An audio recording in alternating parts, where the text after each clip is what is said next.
देखिए, ट्रांसफॉर्मेशन की अगर आप बात करें, ट्रांसफॉर्मेशन में का मतलब होता है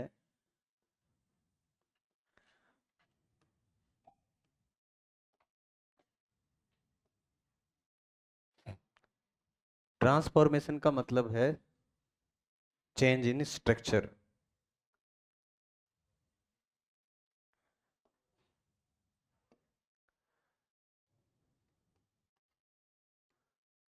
चेंज इन स्ट्रक्चर और फॉर्म।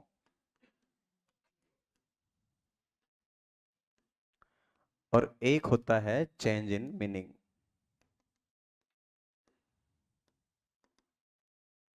ध्यान से समझना, बहुत इंपॉर्टेंट कॉन्सेप्ट है, इसको अच्छे से समझ लेना।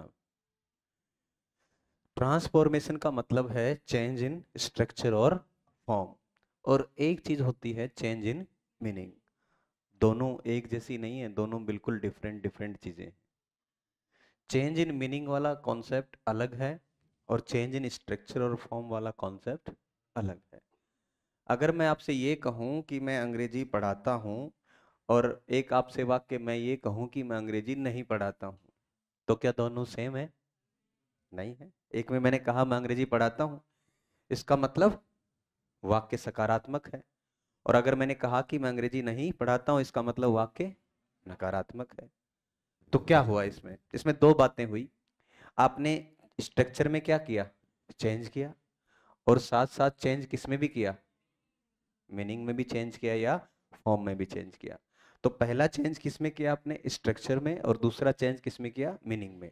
ये वाला जो चेंज है, दो चेंज जो हो गए, ये चेंज ट्रांसफॉर्मेशन की कैटेगरी में नहीं आता है। मेरी बात समझ गए? ट्रांसफॉर्मेशन की पहली और सबसे इंपॉर्टेंट शर्त यह है कि ट्रांसफॉर्मेशन में आप उसका स्ट्रक्चर तो चेंज कर सकते हैं, लेकिन उसका मीनिंग चेंज नहीं कर सकते। और ये जो दिख रहे हैं आपको 5 टॉपिक, नरेशन वाला, voice, degree, affirmative negative, simple compound और कॉम्प्लेक्स।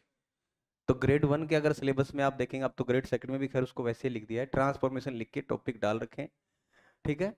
अब ये डिग्री वाला जो टॉपिक है, ये ग्रेड 1 में नहीं है, ये ग्रेड 2 के सिलेबस में है। ग्रेड 1 में है लेकिन पेपर फर्स्ट में है, जीके वाले पेपर में है।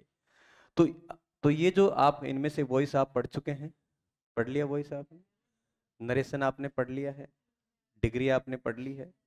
तो इन तीनों में भी अगर हमने ट्रांसफॉर्मेशन किया, तो हमने क्या देखा कि वाक्य के मीनिंग में हमने कोई चेंज नहीं किया। यही तो किया, डिग्री में यही किया, और वॉइस में भी यही किया, और नरेशन में भी यही किया है। ठीक। तो जो बचे हुए नीचे जो ट्रांसफॉर्मेशन दिख रहे हैं आपको, एक है अफर्मेटिव से नेगेटिव या इंट्रोगेटिव, और दूसरा नीचे सिंपल कंपाउंड और कॉम्प्लेक्स। इन वाक्यों में भी हमें वही कंडीशन अडॉप्ट करनी है, यानी हम इनके अंदर क्या चेंज नहीं कर सकते हैं? मीनिंग चेंज नहीं कर सकते हैं। ये सबसे इंपॉर्टेंट कॉन्सेप्ट है। और ये लगभग 5 टॉपिक हैं। तो आप एवरेजन अगर 5 से 6 क्वेश्चन लगाओ, तो लगभग कितने क्वेश्चन हो जाते हैं? 30 से 35 क्वेश्चन होते हैं, 35 क्वेश्चन। और इन 35 में से भी, या 40 जितने भी क्वेश्चन आए हैं, आप एक भी क्वेश्चन ऐसा नहीं है जो आप गलत करें। समझ गए मेरी बात? ये ग्रामर के वो 5 टॉपिक हैं जो स्कोरिंग है, यानी जिसमें आपको गलती की गुंजाइश जीरो है, ना के बराबर है, गलती होने की संभावना है ही नहीं। सिर्फ सिवाय उस कंडीशन में जब आप सामने वाला सोच के जा रहा है कि मैं तो करके आऊंगा चाहे मेरा कुछ भी हो जाए। उसके अलावा ऐसी कोई कंडीशन नहीं है जिसमें इसमें से क्वेश्चन गलत हो सके। हालांकि हो सकता है, जैसे अभी आपने टेस्ट दिया होगा, कौन सा, तो तुमने ठान ही रखा है हमें गलती करनी है, तो तुम्हें कौन बचा सकता है बताओ? ऊपर वाला ही मालिक तुम्हारा तुम्हें बचा सकता है। तो इसका मतलब अगर तुमने ये सोच लिया है कि अभी मैंने वो करना ही है वैसे ही, तो फिर आप करोगे ही करोगे। पेपर देखना, आप हल करेंगे, अभी देखते हैं कैसे है। तो आप इसके अंदर वही condition affirmative negative simple compound complex की है। अगर आप वैसे सोचना चाहें कि विदाउट ऑप्शन इन क्वेश्चन को हल करें, तो थोड़ा टफ है मामला। किसके बिना? ऑप्शंस के बिना। क्योंकि उसको फिर समझने में बहुत टाइम लगता है, बहुत सारा आपका ग्रामेटिकल, बहुत सारे कॉन्सेप्ट बहुत ब्रॉडर लेवल पे क्लियर होने चाहिए, तभी आप उनको एफिशिएंसी के साथ कर पाएंगे। लेकिन दूसरी सिचुएशन ये है कि अगर आपको ऑप्शन के साथ हल करना पड़े, तो आपको कुछ जरूरत नहीं है, थोड़ी सी 2 3 4 बातें ध्यान रखनी है, और फटाफट आपके क्वेश्चन हल हो जाएंगे। तो आप क्या चाहते हैं? ये क्वेश्चन अभी आपके हल होने चाहिए, क्योंकि बाद में जब नौकरी लग जाओगे, उसके बाद में अच्छे से सीखना, ट्रांसफॉर्मेशन कोई इश्यू नहीं है। ये मेरी गारंटी है कि आपका क्वेश्चन गलत नहीं होगा, किसी भी कंडीशन, किसी भी सूरत में गलत नहीं होगा। किसका? एफर्मेटिव, नेगेटिव और इंटरोगेटिव, सिंपल, कंपाउंड और कॉम्प्लेक्स। बस कुछ बेसिक बेसिक बातें हमें ध्यान रखनी है। मैं बात समझा रहा हूँ, समझ में आ गई आपको? तो हम ट्रांसफॉर्मेशन में क्या कह रहे हैं कि ट्रांसफॉर्मेशन का मतलब है चेंज इन स्ट्रक्चर और फॉर्म। आगे इसको बढ़ रहा हूं, नॉट इन मीनिंग। ये लाइन यहां तक अब आप पूरी कर रहे हो तो इसको पढ़ो, अब समझ में आएगा आपको ट्रांसफॉर्मेशन का मतलब क्या है। चेंज इन स्ट्रक्चर और फॉर्म। ट्रांसफॉर्मेशन का मतलब होता है कि स्ट्रक्चर में चेंज करना है, उसकी फॉर्म में चेंज करना है, लेकिन मीनिंग में चेंज नहीं करना है। बस ये ट्रांसफॉर्मेशन है, इसको याद रखना। जब भी ट्रांसफॉर्मेशन का क्वेश्चन हल करो तो ये दो बात तुरंत आपके दिमाग में क्लिक करनी चाहिए कि हम केवल और केवल उसके स्ट्रक्चर या फॉर्म में चेंज करेंगे, उसके मीनिंग में चेंज नहीं करेंगे। अब स्ट्रक्चर कौन सा बनाओगे आप? स्ट्रक्चर कौन सा बनाओगे? स्ट्रक्चर कौन सा बनाओगे? जैसा बनाने के लिए बोलेगा आपको। समझ गए? आपसे वो ये कह रहा है कि इसको एक्टिव से, तो स्ट्रक्चर चेंज कर दोगे आप। आपको कहे कि एफर्मेटिव से नेगेटिव बनाओ तो चेंज कर दोगे आप। आपको कहे इंट्रोगेटिव से एफर्मेटिव बनाओ तो चेंज कर दोगे आप। जैसा मांग रहा है वैसा कर देंगे, लेकिन दो बातें ध्यान रखेंगे, हम केवल स्ट्रक्चर में चेंज करेंगे, हम चेंज किस में नहीं करेंगे? मीनिंग में नहीं करेंगे। अगर मीनिंग में चेंज कर दिया, इसका मतलब फिर वो मामला गड़बड़ है, क्योंकि फिर वो ट्रांसफॉर्मेशन नहीं है, that is known as simple change. उसको सिंपल चेंज बोलते हैं, क्योंकि आप वो बिल्कुल को उल्टा पुल्टा कर दोगे। लेकिन ये आरपीएससी की कथाएं बिल्कुल महान हैं, और उसमें दोनों प्रकार के ही एग्जाम में क्वेश्चन आ जाते हैं। अब मैं आपको एक क्वेश्चन लिखा रहा हूं, ध्यान से देखना। सिंपल सी बात लिख रहा हूं, इससे आपको एक चीज क्लियर करना चाह रहा हूं, फिर टॉपिक की तरफ बढ़ेंगे हम। मैंने एक वाक्य लिखा, एवरीथिंग इज पॉसिबल। एक सिंपल सा सेंटेंस है आपके सामने, एवरीथिंग इज पॉसिबल। एवरीथिंग का मतलब इज यानी है, पॉसिबल यानी, इसका मतलब जीवन में सब कुछ संभव है। Everything is possible. अब वो आपसे कह रहा है, ध्यान से सुनना मेरी बात, वो आपसे कह रहा है कि सेंटेंस का ट्रांसफॉर्मेशन कीजिए आप। क्या कह रहा है? ट्रांसफॉर्मेशन। तो हमें तो किसमें से करना है? ऑप्शन से करना है ना। हमें जो ऑप्शन देखेगा उसमें से करना है। वो कह रहा है ट्रांसफॉर्मेशन करो, और चार ऑप्शन दे रहा है आपको।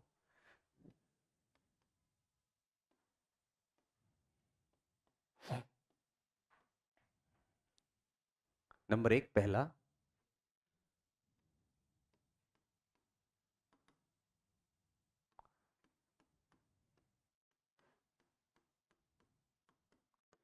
Nothing is possible.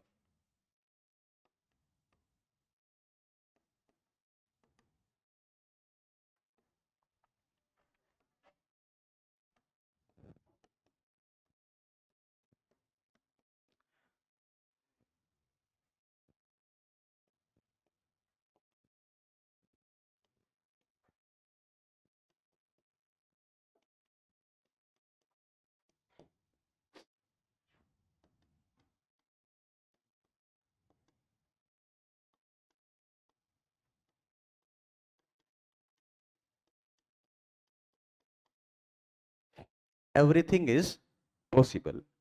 चार ऑप्शन है। पहला है नथिंग इज पॉसिबल, दूसरा एवरीथिंग वॉज नॉट पॉसिबल, तीसरा नथिंग वॉज इम्पॉसिबल, और चौथा एवरीथिंग इज नॉट पॉसिबल। रुको रुको, सबसे में ऐसे नहीं बोलोगे। पहला ऑप्शन किसको ठीक लग रहा है? पहला, फर्स्ट। एक, दो। जिसके हाथ नहीं खड़े उसको बाहर भेजूंगा क्लास से, अभी गारंटी है मेरी। जवाब देना ही पड़ेगा, चाहे जो भी आ रहा है आपको। सेकंड, दूसरा ऑप्शन किसको लग रहा है? तीसरा, तीसरा, वेरी गुड। चौथा, एक बार तीसरा किस किस को लग रहा है? हाथ ऊपर करो। खड़े हो जाओ तुम तुम्हारी सीट पे एक बार। कब खड़े हो? सब सब एक बार खड़े हो, खड़े हो जाओ।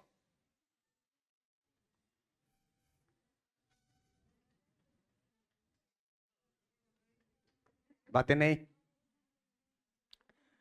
आज मैंने तुम्हें पहली बार इतने दिनों में पढ़ते होगे खड़ा किया होगा।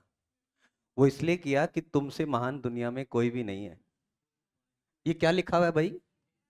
और तुम ये वॉच कहां से लाए, मेरे को ये बताओ जरा। अरे बाकी छोड़ो अब, तुम टेंस चेंज करने की ताकत, हिम्मत किसने दे दी तुम्हारे को? इतनी बड़ी, बैठ जाओ नीचे। टेंस चेंज करने की हिम्मत किसने दे दी तुम्हारे को कि तुम टेंस ही चेंज कर दोगे? ये मैंने कौन से टॉपिक में पिछले 6 महीने में ग्रामर पढ़ाते पढ़ाते आपको पढ़ाया होगा कि तुम टेंस चेंज कर देना? है? समझ रहे हो ना तुम? समझ रहे हो ना? तो तुम, अब तुम्हें अपने आप पे प्राउड फील हो रहा होगा, तुमने इज को वॉज कर दिया। ये कौन से ग्रामर का रूल है जिसमें इज वॉज हो जाता होगा? मेरे को बताते हो जाना बाहर में कि हमने ये सोच के इसको वॉज किया है। अरे भाई, बाकी सब गलत होगा। जीवन में कभी ऐसा संभव नहीं है कि टेंस चेंज कर दें आप। ये संभव ही नहीं है कि टेंस ही चेंज कर दें। You can't change the tense. Impossible है ये, नेक्स्ट टू इम्पॉसिबल है। ये तो बिल्कुल मतलब छठी क्लास से भी ज्यादा सिली मिस्टेक है। आप टेंस कभी चेंज नहीं कर सकते हैं।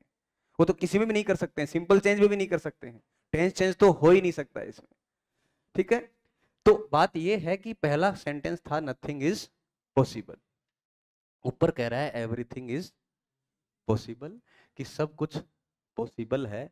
तो हमें यही कहना है कि सब कुछ पॉसिबल है। ठीक। दूसरा, एवरीथिंग वॉज नॉट पॉसिबल। तो ये जो जहां वॉज लगा हुआ है, इसका मतलब उसको तो हमारे लिए कोई मतलब ही नहीं है, उसका तो कोई लेना देना ही नहीं है। जहां वॉज टेंस वाला, तो हमारा कोई कॉन्सेप्ट है ही नहीं, क्योंकि टेंस चेंज करने की तो बात हम कर ही नहीं सकते। अब हमारे पास दो चीजें हैं। एक तो नथिंग इज पॉसिबल, इसका मतलब है कि कुछ भी संभव नहीं है। तो ये तो बिल्कुल उल्टा हो गया, ये तो मामला नहीं है। और नीचे कह रहा है कि एवरीथिंग इज नॉट पॉसिबल, हर कुछ, सब कुछ संभव नहीं है। तो हमने क्या कहा? मैंने कहा कि दो प्रकार के क्वेश्चन है आपके पास। एक तो क्वेश्चन ये आए कि आपको ट्रांसफॉर्मेशन करना है, तो ट्रांसफॉर्मेशन में मीनिंग नहीं बदलना चाहिए। क्या नहीं बदलना चाहिए?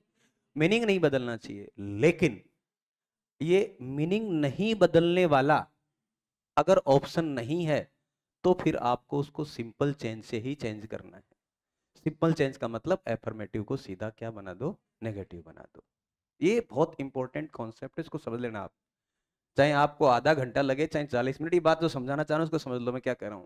पहली कंडीशन हमारी ये है कि हमें उसका ट्रांसफॉर्मेशन करना है, इसका मतलब मीनिंग बदलना नहीं चाहिए। लेकिन आरपीएससी ऐसे क्वेश्चन डालती है बीच बीच में, जिसमें वो लिखती तो ट्रांसफॉर्मेशन है, लेकिन वास्तव में उसका स्ट्रक्चर चेंज करते करते उसका मीनिंग भी चेंज कर देते हैं। तो हमें देखना है ग्रामेटिकली करेक्ट है। ग्रामेटिकली करेक्ट है, एवरीथिंग कोई दिक्कत नहीं है, पॉसिबल भी लिखा हुआ है, इस भी ठीक लिखा है, नोट भी लगा दिया। इसका मतलब इसने एफर्मेटिव को किस में कन्वर्ट कर दिया, और बिल्कुल सही तरीके से किया है। एफर्मेटिव वाले वाक्य को नेगेटिव बना दिया, सही तरीके से किया, सिवाय इसके कि उसका क्या चेंज हो गया? मीनिंग चेंज हो गया। अच्छा, बाकी अब इसमें से ऐसा कोई ऑप्शन आपके पास है नहीं कि जो ग्रामेटिकली भी ठीक हो और जिसका मीनिंग भी चेंज नहीं हुआ हो। तो ऐसा हमारे पास कोई भी ऑप्शन नहीं है जो ग्रामेटिकली करेक्ट हो और जिसका मीनिंग चेंज नहीं हुआ हो। इसका मतलब फिर हमें उसको चुनना है जो ग्रामेटिकली करेक्ट है और मीनिंग चेंज हुआ हो। ये दो बात इंपॉर्टेंट है। अब इसी क्वेश्चन को मैं दूसरे तरीके से दोबारा लिख रहा हूं, अब ध्यान से देखना मेरी बात। ये दोनों क्वेश्चन, आप वही क्वेश्चन लिख रहा हूं आपको।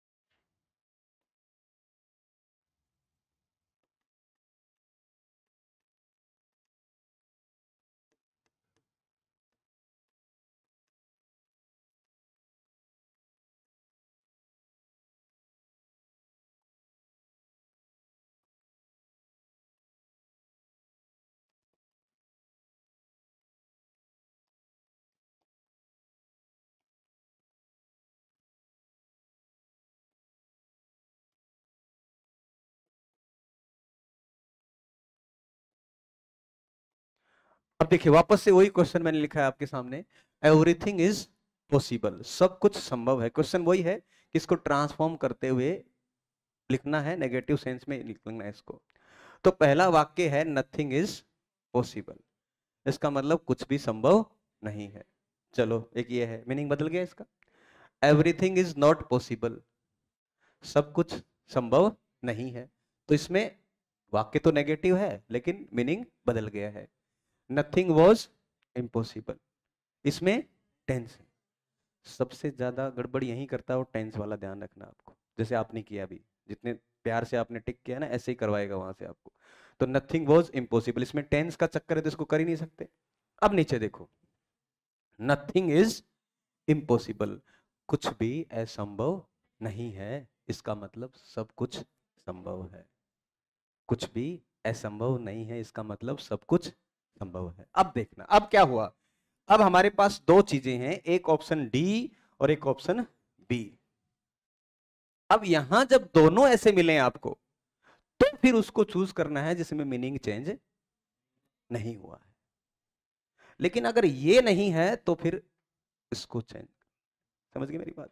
अगर ये है तो यही होगा, लेकिन ये नहीं हो तो ये वाला सेकंड प्रायोरिटी पे रखना है आपको। तो पहली प्रायोरिटी हमेशा ये है, और अगर ये नहीं है तो फिर ये सेकंड प्रायोरिटी है। क्योंकि पीछे क्वेश्चन आए हुए हैं, पुराने क्वेश्चन देखना आप, उसमें वो ऐसे ही दे देते हैं कई बार कि राम स्पीक्स इंग्लिश, इसको ट्रांसफॉर्मेशन करो तो does Ram speak English, interrogative बना के वही आंसर मान लिया। तो हम दोनों चीजों को सीख गए। या तो हमें क्या करना है, सबसे पहले हमें किसकी तरफ जाना है, जिसमें मीनिंग चेंज नहीं हुआ हो, ठीक है। और अगर वो नहीं है तो फिर उसकी तरफ चले जाना है जिसका स्ट्रक्चर ठीक हो लेकिन मीनिंग चेंज हो गया हो। ये दो इंपॉर्टेंट शर्त हैं। इसके बाद आपको दो तीन बातें सीख लेनी है, कभी गलत नहीं होगा क्वेश्चन। लेकिन सबसे इंपॉर्टेंट बात यही है। बात समझ में आ गई? यस और नो? क्लियर है? दोनों क्वेश्चन देख लो एक बार वापस से।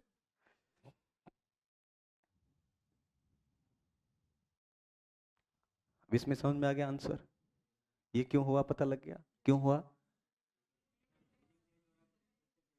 क्योंकि ऐसा कोई वाक्य हमारे पास नहीं था जिसमें मीनिंग चेंज ना हो रहा हो, इसलिए हमने ग्रामेटिकल के हिसाब से नेगेटिव देख लिया। इस वाक्य के अंदर हमारे पास, इस वाक्य में हमारे पास दोनों सिचुएशन थी। एक ग्रामेटिकल स्ट्रक्चर चेंज हुआ है लेकिन मीनिंग भी चेंज हुआ, और दूसरा ऐसा जिसमें स्ट्रक्चर चेंज हुआ लेकिन मीनिंग चेंज नहीं हुआ। तो हमें उसको चूज करना है, इसी को क्या कहते हैं हम, ट्रांसफॉर्मेशन। तो मैंने जो आपको डेफिनेशन बता रहा था कि दो प्रकार की चीजें हो सकती हैं, एक होगा चेंज इन स्ट्रक्चर और form but not in meaning, और दूसरा होगा चेंज इन मीनिंग। ठीक, तो पहले इसको लेना है, ये नहीं है तो फिर इसको ले लेना। यही ट्रांसफॉर्मेशन की खासियत है। समझ गए मेरी बात? लिखो।